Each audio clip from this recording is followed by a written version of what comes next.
You're listening to Talk Daredevil, the official podcast of the Save Daredevil campaign.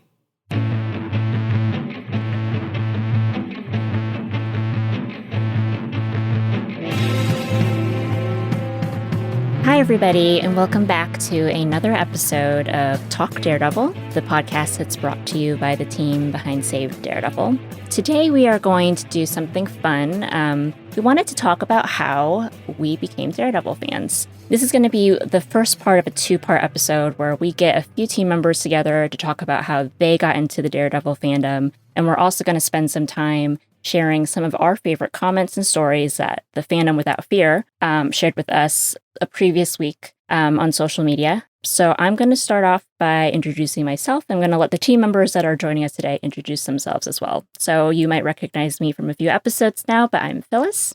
This is Mary. I spend a lot of time behind the scenes, but I do share a lot of charts and graphs related to viewer demand and social media stats on our various social media platforms. I'm kind of a numbers nerd. Hi, I'm Aisha. You may have seen me on the Save Daredevil Con in July. Hi, I'm Christina, and you also may have seen me on that same panel that Aisha just talked about. And I've also done another episode of the podcast, so I'm happy to be back. And I'm so excited that you're joining us today. So we're going to just jump right into it. This podcast is called Talk Daredevil, so it makes a little bit of sense that we talk about how we got into Daredevil and became Daredevil fans. So I want I to go ahead and tell me, how did you become a Daredevil fan? Well, for me, I was not really a comic book fan. I was a nerd in other ways. I've been a Trekkie all my life, and I used to go to cons before I ever became a Daredevil fan. I consider myself a very casual Marvel movies fan. I'd watched a few of the movies, Thor, Captain America, thought they were fine, I enjoyed them. Still considered myself a very casual fan, not all that interested or invested in the characters yet. I always associated comic book stuff with very lighthearted, Pt.1 entertainment, and my introduction to the Marvel Netflix universe didn't even start with Daredevil. It was Jessica Jones season 1 that I first watched. I'd had a Netflix subscription for a long time, and for whatever reason, I'd never come across Daredevil or any of the Marvel shows on it. Until one day in February 2017, I randomly picked Jessica Jones season 1 to watch, and I got really engrossed in this very serious and adult themes in the show. In the middle of watching the season, I started Googling the universe and realized it had a lot of other characters, apparently, and was all based on Marvel Comics. Now, towards the end of season 1 of JJ, there is an episode where Claire Temple shows up. Yes. When Luke Cage got shot in the head by Jessica, and she's talking to Malcolm, and she mentions her blind friend with the abilities. Now, that was the first time I'd heard of this character. So when JJ season 1 ended, I looked him up, and from the first scene in the confessional, I was hooked. The dialogue, the characterization, right from that first scene, I could not look away. And since then, Matt Murdock has been my favorite because he's the character with a disability, but he's never let it get in his way, and he never gives up. His resilience and his bounce back attitude and his pure heart filled with goodness. Now, I know I'm gushing now. Which is completely unsurprising if anyone knows Aisha. This is a group that will gush about Matt Murdock, yeah. Right. And that is the reason why I'm drawn to this character. He's just such a good guy with a soft heart and very hard fists. Also, I had no idea Charlie was British. I found that out while looking up YouTube videos between season 1 and season 2, and I was floored because I would never have guessed. I should probably also mention that I finished season 1 and season 2 of Daredevil over one weekend in February 2017. Wow. And I've never looked back. I remember when you told me that. I think we were at like New York Comic. Was it at New York Comic Con when you told me you had watched Jessica Jones first? So I remember you telling me the story, and so unsurprised that you would have finished both seasons of Daredevil in a weekend. I was like hardcore by the end of that, weekend. But that's my getting into Daredevil story. That's your origin story. We love it. Yes. So growing up, I was very nerdy, but again, not necessarily into comics. I was very Star Wars, Star Trek, Lord of the Rings, Doctor Who. The guys that I hung out with in high school, they read X-Men. So I read X-Men, so I had something to talk with them about. I didn't ever read Daredevil, but at some point, I met the characters of Daredevil and Elektra. None of the other ones, but just those two. Because by the time the film came out, I knew who they were, but I didn't know any of the other characters. And I knew enough about them to not be happy with the way that Elektra was portrayed on screen. I remember specifically saying, that's not the Elektra that I read about. But for the life of me, I cannot remember where I read them. They must have just crossed over into another title at some point. So like Aisha, I was very kind of casually into the MCU. I think I watched in this order, The Avengers, Thor, and Captain America. So it was completely a mess. And I said, hey, these are fun. I like them. They're cool. Did not make me want to dive any further, but yeah, these are enjoyable. I like it. Then in June 2015, some of those very guys that I hung out with in high school are now playing Dungeons and Dragons with my husband. And one of them, actually, I think more than one of them said, hey, you guys have got to watch Daredevil. It's really good. And I was like, okay, sure. I had an image in my mind of what a comics-based superhero TV show was going to be like. I'm thinking Smallville. I'm thinking that type of thing. I'm like, yeah, I'm sure it'll be entertaining. I was not prepared. I was blown away by it. It was like nothing I had ever seen before. And the way that Charlie Cox played a blind man was very personal to me. My grandfather was born blind. He was blind his whole life. He was also New Yorker. Pretty sure he did not have abilities. I don't know. Pretty sure. Pretty sure. He also didn't have a dog. So I love that whole you should get a dog conversation in season one. But from the very first episode, when it was over, I turned to my husband. I said, this isn't just me, right? This is really good. And he said, oh, this is excellent. This is really good. I think we finished the season in a week. Immediately, I said, what else is out there? And we did a deep dive into everything in the MCU. We've become completists. And the other thing it did was I started talking to my friends going, hey, anyone else watching Daredevil? And a lot of them said, have you read any? And I said, no. And so they started lending me their collections, and it was completely out of order again. There was some old stuff with Matt and Natasha in New York in like the 70s.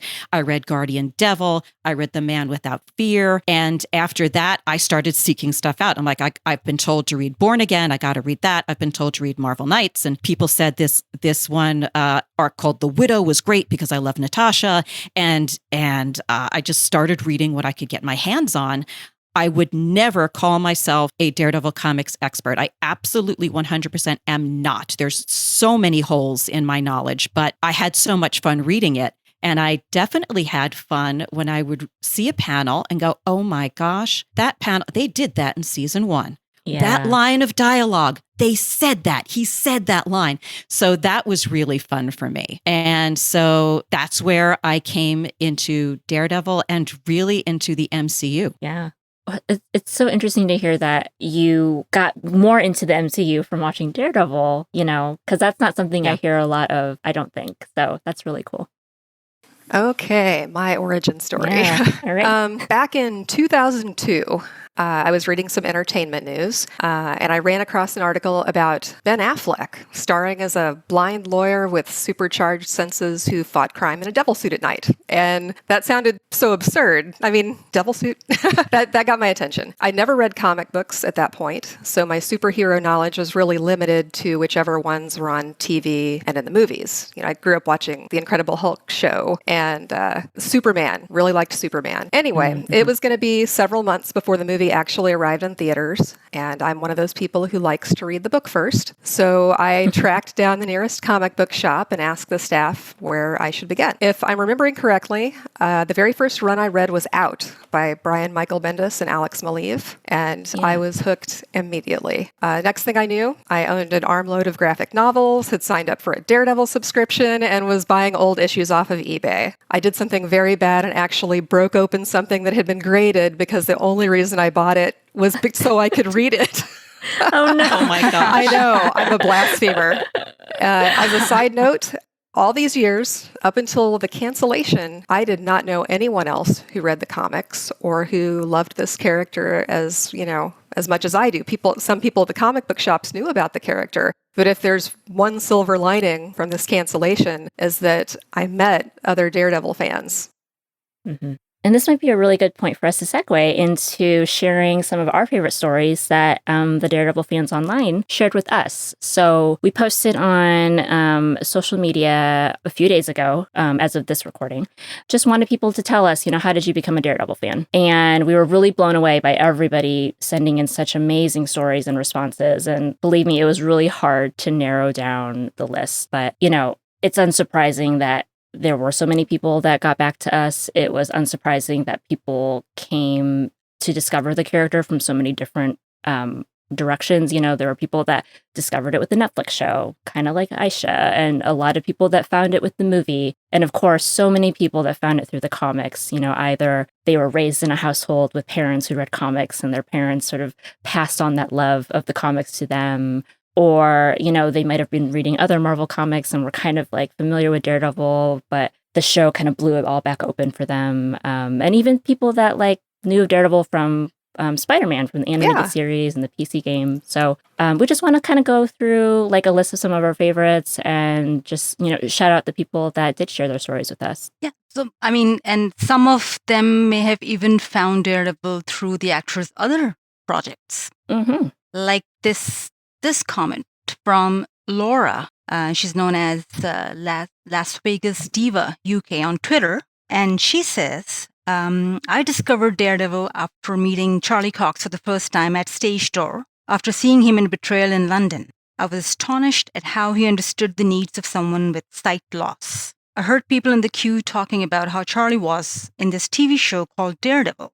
So the next day, I typed the word into Google, and after watching clips of the show, it explained how Charlie understood so much about people with sight loss. This show has changed my life for the better and made me happier in my own skin than I have for a very long time. And that's such a lovely story. I did not know. So Laura, I recognize you from Twitter and from the fandom. I didn't know that you had discovered Daredevil after you saw Betrayal. So that was a really cool thing to find out. And I do think that there were quite a few people who went to watch that play. So Betrayal is a play that Charlie Cox did last year with Tom Hiddleston and Zawe Ashton in the West End and on Broadway. So a lot of Marvel fans, perhaps, who are fans of Tom Hiddleston, I know a lot of them discovered Charlie during that run and got into the show that way. So this is definitely not the first, I heard about it in the queue and hopefully fell in love and became a fan. Yep. Yeah. And we know that Kevin Feige went to see it on Broadway. He did. He did. So the one that I really like is from Tumblr. It's Deviant Send by Real Life. I became a fan-ish by the movie version because it was my first contact with Daredevil in general, but the Netflix show turned me into a Daredevil lover. Really opened a door for me. If anyone catches me reading a comic book, blame Netflix Daredevil. And we hear comments like that a lot. I like that she became a fan-ish because of the movie, but then became a real fan when she saw the show. Yeah.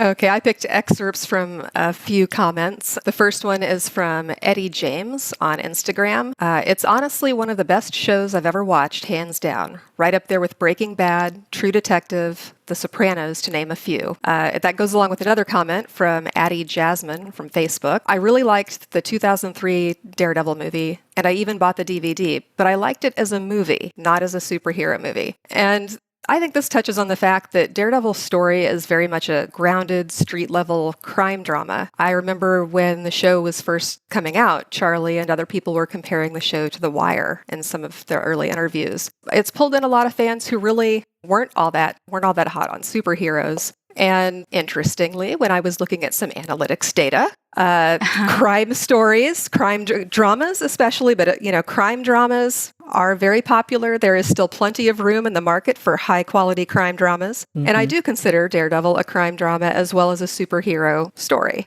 Another comment that jumped out at me was from Jakota. I'm not even going to try to pronounce the last name because I will butcher it. But Jakota from Facebook, you know who you are. The show got me through a rough patch last year, showing me I can keep going despite obstacles in my way. And I've seen a lot of comments like that over the last couple of years regarding people who have battled depression, which obviously Matt, with good reason, struggles with that, both in the comics and in the show. There are also people like Laura who, they see a little bit of herself on screen. We talk about how representation matters in other ways, but it also matters in terms of disabilities. And another thing that reminded me of Laura's comment is Mo Gigi from Instagram. She didn't comment on this particular question, but if you look at her Artist Alley page on the Save Daredevil Con website, she's got a lovely story, and it ends with a quote from The Defenders, where Matt said, "No one can give you your life back. You got to take it back." And I've heard comments about that, over the last couple of years since the cancellation. So he was important to a lot of people because he was so real. And it's, you don't think about as, well, maybe nowadays, but I think Daredevil kind of inspired it. You don't think too much about superheroes being depressed. I didn't know a lot of superheroes beforehand, but you didn't see too many with real human disabilities and struggles. Superman had kryptonite. People don't identify with that. Mm-hmm. This guy was real. This was just kind of, I enjoyed this personally. Pt.1 on Instagram. My dad and I were chilling in our basement. I was playing a handheld and my dad was watching Daredevil.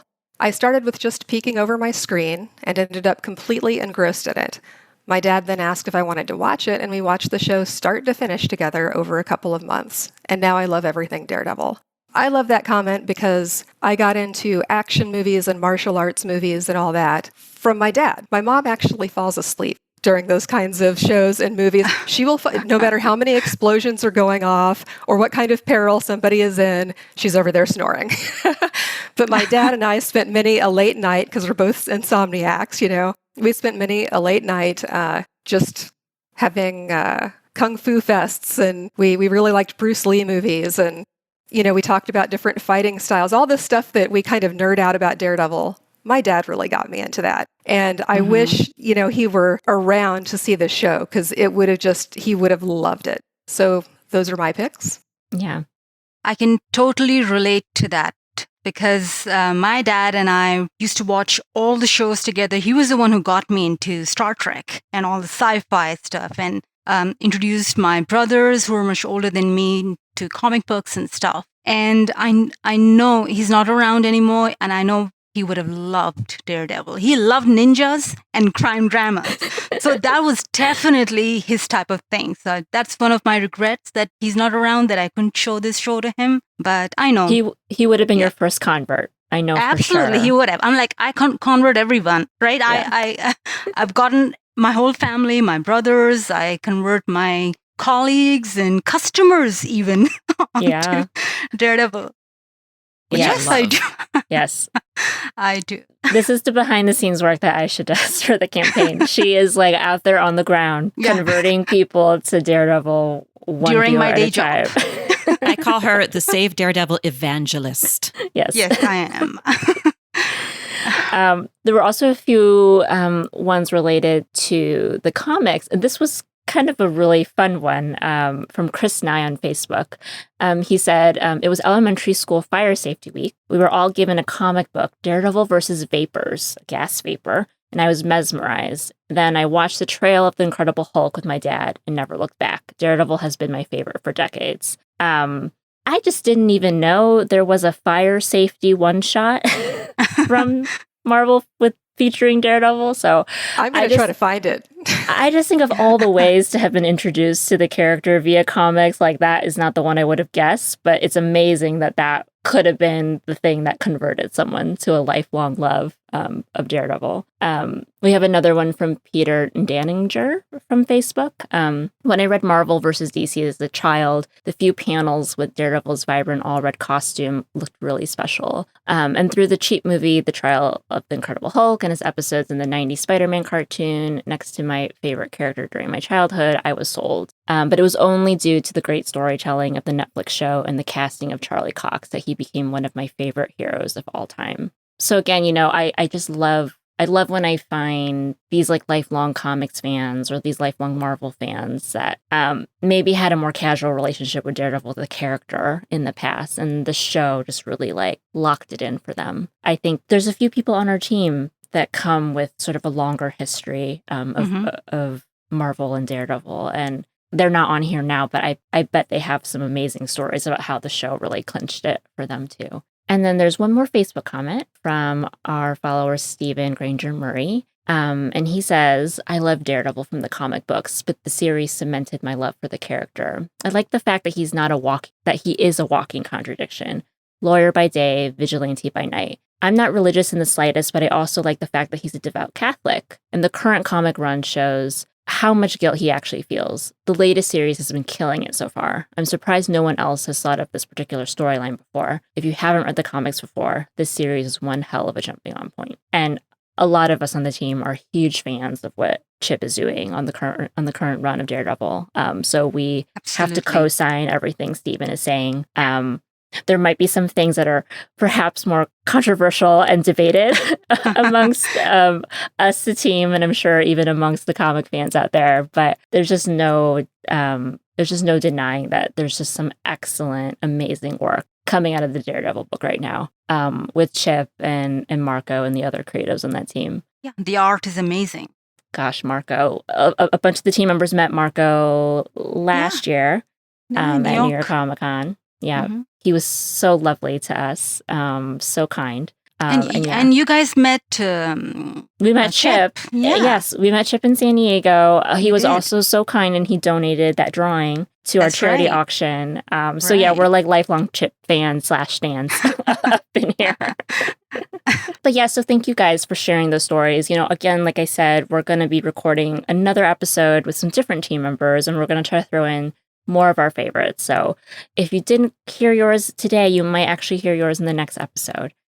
But, before we wrap up, I do have one more question for you guys, and I'm really excited to hear what your responses are. But I would love to hear what your favorite moment has been as a Daredevil fan. All right. So I've had quite a few, and most of them have come as being part of this campaign with you guys, interacting and meeting other fans and going to cons with you guys. But I guess I can say some of my favorite moments have been the times I got the chance to meet Charlie Cox. I've been fortunate to have met him a number of times. Before I met Charlie, I'd heard so many stories where fans had met him and they talked about how nice he was and how generous with his time. And it wasn't until I got the chance to meet him that I realized, yes, all of that was true. So my favorite Charlie meeting, now you know this one, Phyllis.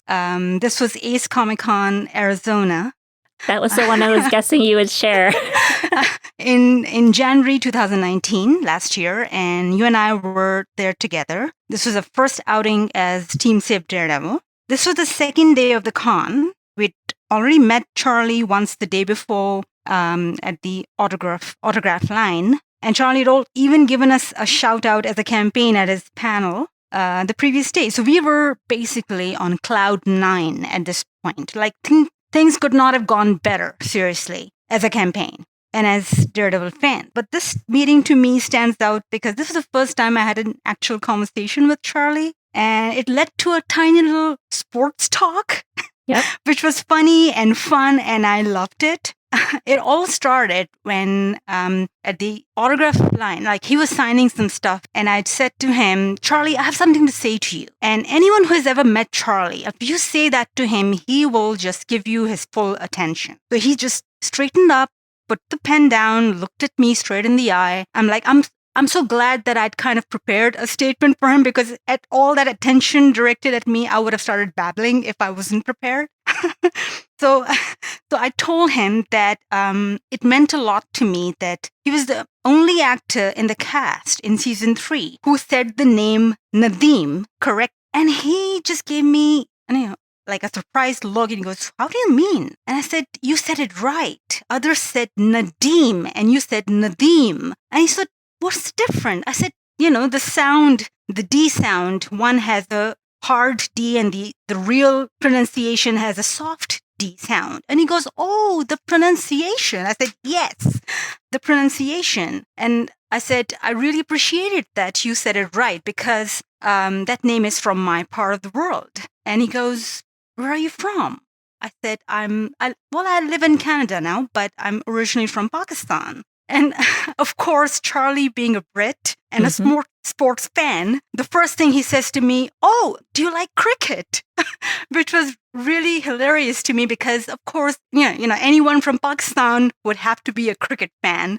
And I said, yes, of course I like cricket. And then I asked him, do you still play? Because I'd read that he used to play. And he goes, oh, no, it's been a few years since I've played. And then I asked him, but do you play squash? Because the previous day at the panel. Oh, yes. He had, when Tom Hiddleston crashed his panel, Charlie talked a little bit about the betrayal scene, some dialogue from there, which mentioned squash. And he goes, no, I've never played squash. This was January 2019. He had not played squash then, but we do know that when Betrayal, by the time it moved from London to New York, Charlie and Tom had been playing squash quite regularly. So that's one of my favorite moments as being a Daredevil fan. The first time I had a conversation with Charlie. Yeah, it's a really fun memory. Yeah. I was glad to be there, in the background, watching as it was all happening. Yeah. What about you, Christina? Well, for me, it was a moment in the show. It was in season 3. And I was talking earlier about how I saw the show first. Then I read the comics. And I also talked about how much I loved all those little bits from the comics that made it on its way to the screen. But up until this point, I had always done that in reverse. I'd seen it, and then I'd seen it in the comics. And then, of course, at the end of The Defenders, I did jump off the couch and go, woohoo, born again. And I think my husband said, sit down and be quiet, please. But that was cool because I actually got the reference. But season 3, the episode called Karen, that absolutely stunning final shot of Karen Page cradling Matt, bathed in red light at the foot of the crucifix after Bullseye had just killed Father Lantom in the church. I had a nerdgasm because I immediately got it. I'm like, that is they're changing the characters from that famous panel from Guardian Devil of Matt holding Karen's dead body in the church at the base of the crucifix after Bullseye had killed her. And it was so cool because in that moment, I felt like the people who worked on the show were winking at me. They were saying, oh yeah, we know that during this entire episode, you thought Bullseye was going to kill Karen because you read Guardian Devil. We know you were stressing. How do you like that? And I just loved it. I had a Steve Rogers, I understand. Yes. It was really exciting. And I think I was trying to explain it to my husband because he hadn't read any of it. And I think I was babbling a bit and he didn't really get what I was talking about because it was so exciting to me. All right, Mary. Okay, well, my favorite moment as a Daredevil fan, there are a lot, but I'd say during New York Comic Con last year, sitting on a rooftop in Hell's Kitchen with Joe Quesada, nerding out about Daredevil. A few things are significant about this. One, it's Joe Quesada. My inner comic book geek was freaking out. I never in a million years thought I would ever meet this guy. Also, when we invited him a couple of days prior, which is its own little funny story, I'm not sure any of us expected him to show up, much less bring his family along. I didn't. I had no expectation of that. Also, he was the guy responsible for throwing Charlie's hat into the ring for the role of Matt Murdock. And for that, I will be forever grateful. # Charlie Cox's Daredevil. And finally, it gave me an injection of hope. At that point, Marvel had been completely silent about the show for almost a year, which was 100% expected. We didn't expect them to make a peep about it, but it was still really frustrating. So while Joe wasn't there representing Marvel by any means, it just felt really good to be acknowledged by one of the Marvel executives. Like we were on their radar. They knew who we were, and he kind of cared who we were. And also, he was just really fun to talk to. It was kind of like his, Cup of Joe panel or interviews. He was asking us questions. He was interested to know who we were. So that was just, in so many ways, just a really special experience. Yeah. There's not much you can do to top that. And you didn't even mention that Charlie Charlie Cox. Yeah, I was going to say, you didn't even mention that Charlie Cox was there. Yeah, no, Charlie was there. Susan Varon, who plays Josie, was there. Royce Johnson, Detective Mahoney. Naquam, who trained a lot of the Netflix heroes, he was there. Yeah. And then the day before, we had met up with Jeff Cantor and Peter Halpin, who plays Foggy's brother. So really, we got a lot of love and got to meet a lot of people, got a lot of autographs and all that. So I don't want to diminish that at all. But like I said, this I had bullet points about this, about meeting Joe Quesada. Oh, that's amazing. Awesome. Oh, man. One of these days, I'm going to make a meetup. It's going to happen. One of these days when we're able to meet up at all, it will happen. Yes, it is going to happen. I was so excited to finally go to San Diego Comic-Con and meet everybody this year. And then I was so devastated when that clearly was not going to happen. So it will happen. It will happen again. It will happen. So, I think we're just about good on time. So I'm going to just start wrapping us up. I may or may not have some favorite memories, but I'm going to save that. I'm going to save that for next week's group, and we're going to sprinkle some of that stuff in there.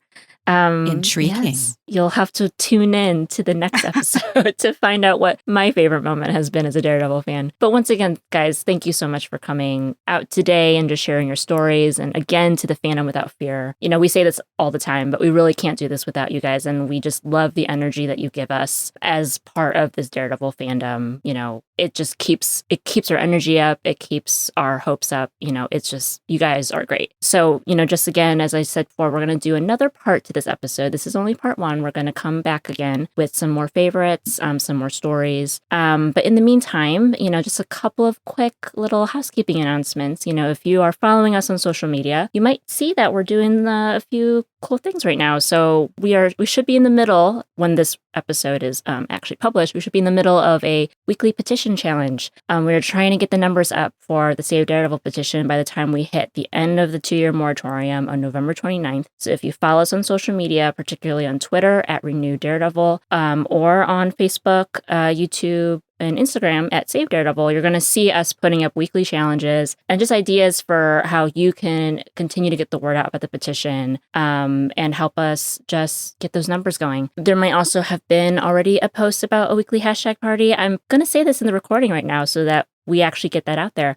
We just want to make some noise every 29th up until November 29th and get people to talk on the Save Daredevil hashtag and talking about Daredevil in general, tagging some of our favorites like Marvel Studios and Kevin Feige, Disney, Hulu. So just, again, keep an eye on our social media for stuff like that. We're hoping that at some point we might be doing maybe an episode based on like fandom Q&A. So if you do have questions for us, anything you want us to talk about or any questions you'd love to have us answer, send us an email, send us a DM. We'd love to include that on an upcoming episode as well. Again, this is another thing that we're just going to put out on the recording so that it will happen in real life. We are currently planning on our round 2 of the charity initiative. We had postponed that earlier this year just because of all the stuff that was happening with COVID, but we're thinking that we're going to probably be rescheduling it for around New York Comic Con time. So, sometime in the beginning of October, you're going to hear some more from us about how you can find this second round of our auction and fundraiser.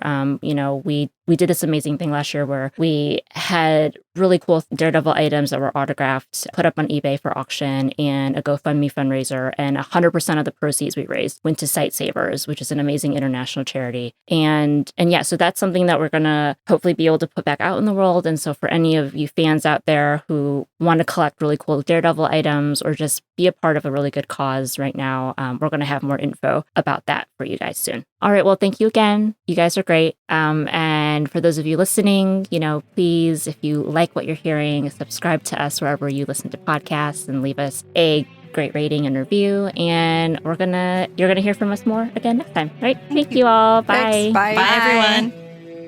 Thank you for listening to Talk Daredevil, the official podcast of the Save Daredevil campaign. For more information on Save Daredevil, please visit our website at savedaredevil.com. Remember, Murdochs always get back up.